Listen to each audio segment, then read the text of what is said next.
Bring in Harry Kazianis, Director of Defense Studies at the Center for the National Interest. Thank you very much for talking to us. North Korean Foreign Minister Ri Yong-ho basically delivered the warning while here in New York that Kim Jong-un would have the final say on whether to detonate that hydrogen bomb over the Pacific. He calls it the highest level of hardline countermeasure in history. Now, let's talk history here in North Korea.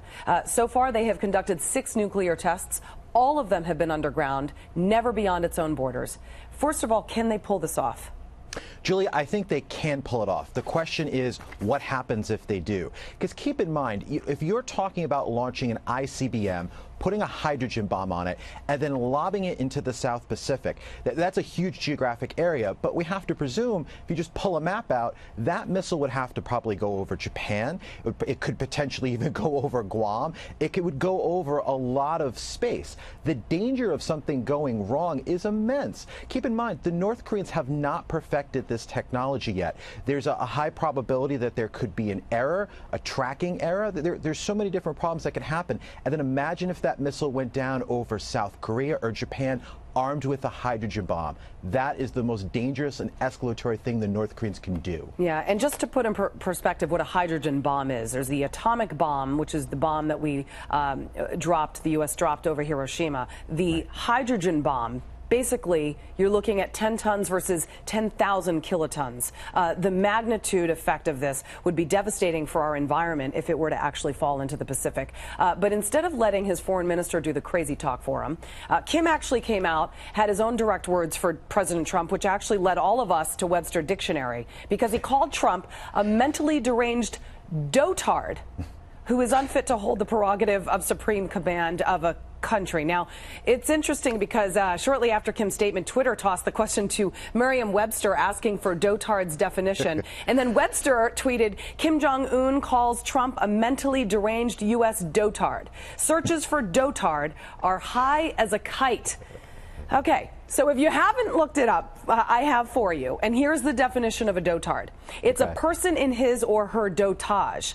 What the heck is dotage? So then I looked that up, and that means a state or period of senile decay marked by decline of mental poise and alertness. I don't even have words. Should we be worried?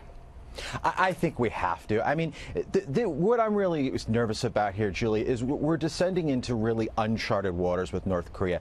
We have been through many different crises with North Korea. If you go back to 2012, 2013, if you go back to the 1990s, you go back to the Cold War, the actual threat of the North Koreans to do an atmospheric test of a hydrogen bomb is unprecedented. Nobody does atmospheric tests of nuclear weapons anymore for a very simple reason. You're spreading radioactive fallout potentially all over the planet. You're going to have lots of people who are going to end up getting cancer, having all sorts of thyroid problems, because radioactivity spreads globally through the oceans, through the winds. It's terrible.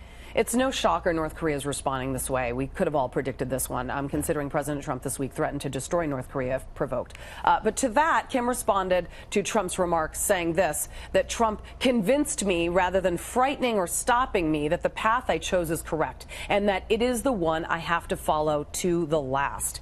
He also described the president as a rogue and a gangster fond of playing with fire. How would Pyongyang conduct a nuclear test over the Pacific? And then ultimately, what impact would it have specifically for those people living on the West Coast who are watching this back and forth rhetoric and are thinking and praying that this doesn't actually happen and scared? Well, what they could do is, I mean, it's a question of do they have the range and do they have the guidance systems to go that far? Because obviously the South Pacific is a huge geographic area. So they would have to pick a place on the map essentially that's depopulated, that there's no islands, that there's no native populations there. But the challenge with all of this is, as we know, radioactivity spreads all over the planet. And this is why nobody does these type of tests anymore. So we have to be concerned. The other thing we have to keep in mind is Kim might be bluffing. Remember, he didn't attack Guam or fire missiles near Guam, and he said he would. What he could do in this scenario is fire an ICBM, not nuclear armed, but literally drop its payload, 200-300 miles off the coast of the West Coast to prove that he has the range to hit the United States. I think that's a real possibility. All right, Harry Kazianis, thank you very much. You're not a dotard. Thanks.